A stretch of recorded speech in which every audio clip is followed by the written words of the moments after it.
Hi, welcome to Planetary Calendar's Astro Portraits. I'm Ralph Demetrius, one of the astrologers. The portrait this week is part of our musician series, and it's Adele, one of the great singers of this particular era. Now, before I get started, remember that we do these portraits. These come out every Tuesday. We do our astro forecast for the coming week. They come out on Friday. You can find those at Planetary Calendar Astrology on YouTube, and please subscribe. That way, at least you'll know what's going on.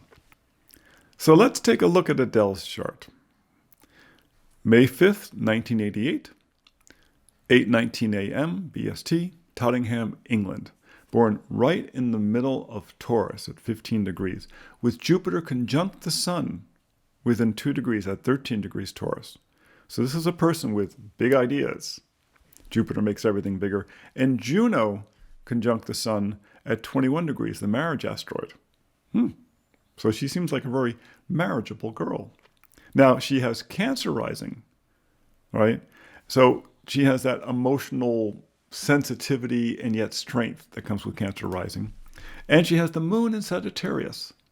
And the moon in Sagittarius is a lovely position because it's big. You know, Sagittarius loves to do things in an optimistic way, and yet it's very flexible. And if you know people with moon in Sagittarius, they can really get very upset and then get over it really quickly. You know, they can really seem horribly sad, and then like 30 seconds later, like, oh, okay, on to the next thing. It's a lovely position. The moon in Cancer, in comparison, you know, the other ruling sign, it tends to move more slowly out of things. Like mom tends to keep, you know, the emotion and the guilt going longer than the Sagittarius moon. Because her sun's highly elevated, and a lot of her chart is highly elevated, starting with Venus just above the horizon, then the Mercury, the Sun, Jupiter in the eastern hemisphere above, Mars up in the 8th house, Neptune and Saturn, and Uranus setting, and then the moon just below the horizon. It means a lot of her life is lived out in the open, just out there, because that's the upper part of the chart is about being out there.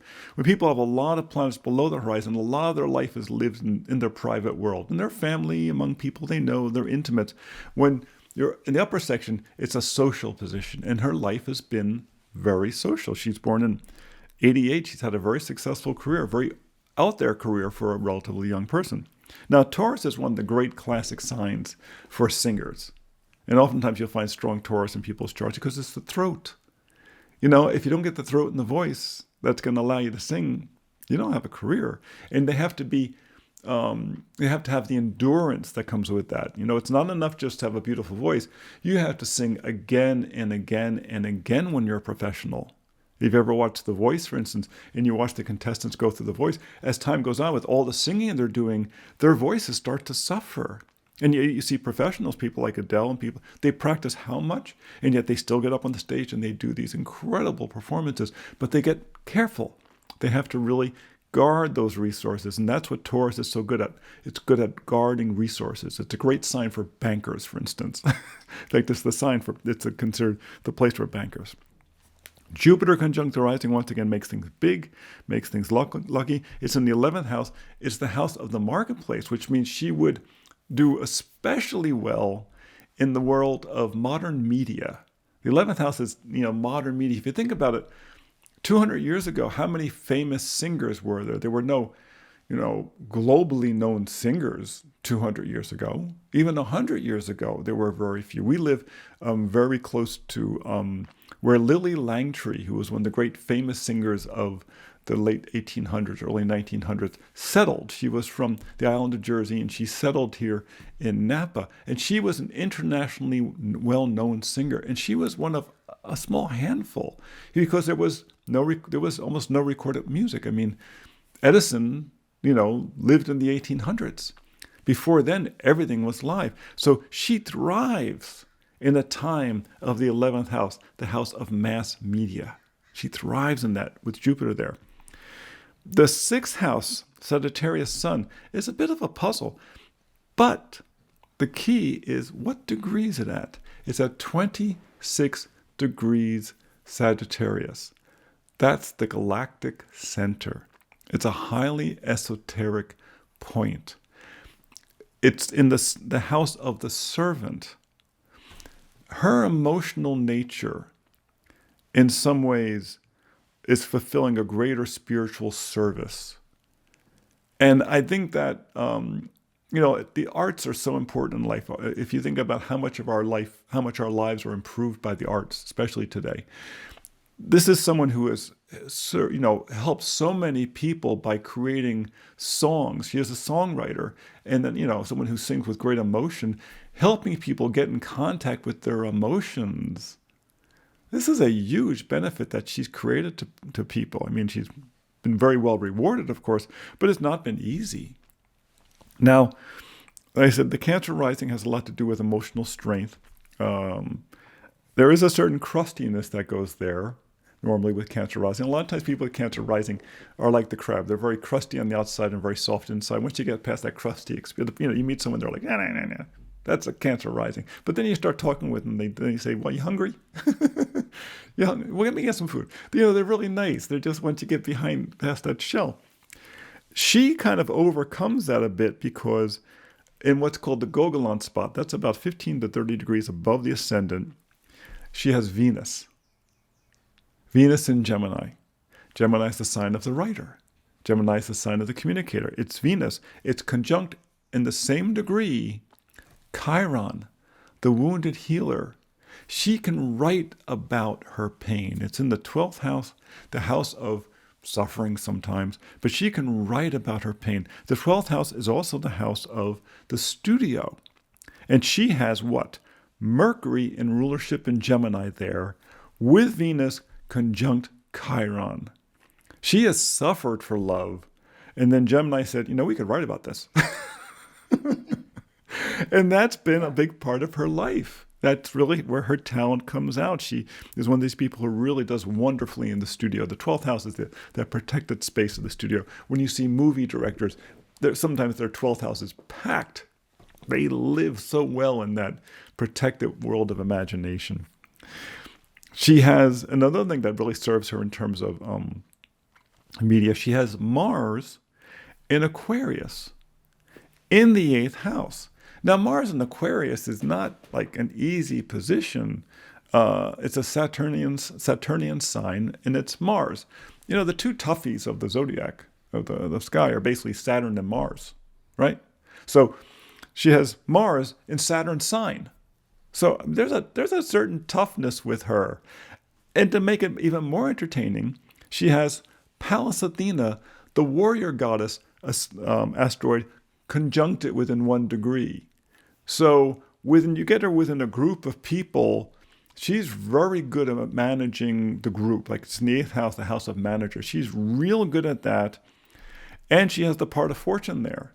Her ability to manage her musicians, her ability to manage her stage people, all the people that, someone like this has to work with a big team of people, her ability to manage that and kind of act as the shepherd around them is one of her real gifts. Actually, this is something she has, I think, based upon the chart, something she has that's very similar to Beyonce. She also has this great ability to manage her group in a loving way. Adele just does it a little more like an Aquarian, a little more hands-off. It's like, I don't want to get my hands dirty when I do this, but you do that, and you do that, and then we're all going to do this together, and then it's going to get better, everybody. Don't worry. And so that's part of her dynamic. And remember, Mars is in its own house. The 8th house is a martial house. It's a Scorpio house. So you got Mars in its own house. You got Mercury in rulership. And whenever you look at the planets that are in these rulership positions, you really have to look at them, or when they're in their own house, you really have to look at them because they move forward without resistance. The final big player in all this is Saturn in the 7th house, opposite the ascendant. And one thing we look for with people who are very famous is, where's Uranus? Because Uranus adds the sizzle, and it means dramatic changes. I mean, the person starts off and they're singing, they're doing this, and suddenly, boom, there's a sudden change and they're famous. So people really pay attention. Where's her Uranus? Her Uranus is at the descendant. So it's through her partnerships, and it's conjunct her Saturn. in Capricorn. She has the same Saturn in Capricorn as Taylor Swift, same generation. These are people who are very hard workers. They really want to be successful. The Uranus there means that success, as she rises up in success, it adds more and more sizzle. And it has a lot to do with her ability to do partnerships.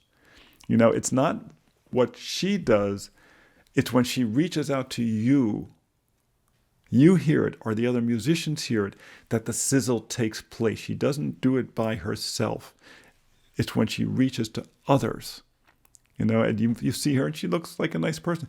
Then you hear her sing and then it communicates to you. And all of a sudden that magic happens. The chills start because that connection that's going on. How could she connect? How could she know those emotions I have? That's where that sizzle happens. No one has that position of Uranus at the 7th house is Penelope Cruz. It's the same dynamic. You meet her and she's, in fact, another Taurian. You meet her and she's very down to earth, but then you see her in her performances and when she works with other people, and all of a sudden it goes, whoosh, everything electrifies. So it's a fascinating chart. This is one final point in my norm. Hopefully it's really my final point. It's only the second final, so we'll see. Okay, we'll see. She has the midheaven in Pisces in the 9th house. And then she has that busy 12th house, and she has the moon at the galactic center. This is a person on a very spiritual path. I mean, her life has a deeper spirituality that informs her life and her artistry that is not obvious at the surface because of that Cancer rising. The Cancer rising is her protected shell.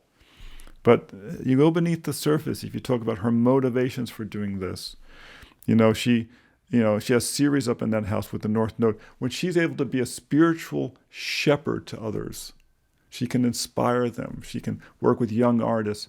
This just feeds her soul. That's a nice life. That's a good mission. So that's Adele, a part of our musician series. Come see us every Tuesday when we do these astro portraits. Come see us every Friday when we do our forecast for the coming week. You can find those at Planetary Calendar Astrology on YouTube. Please subscribe and push the little button so you get reminded.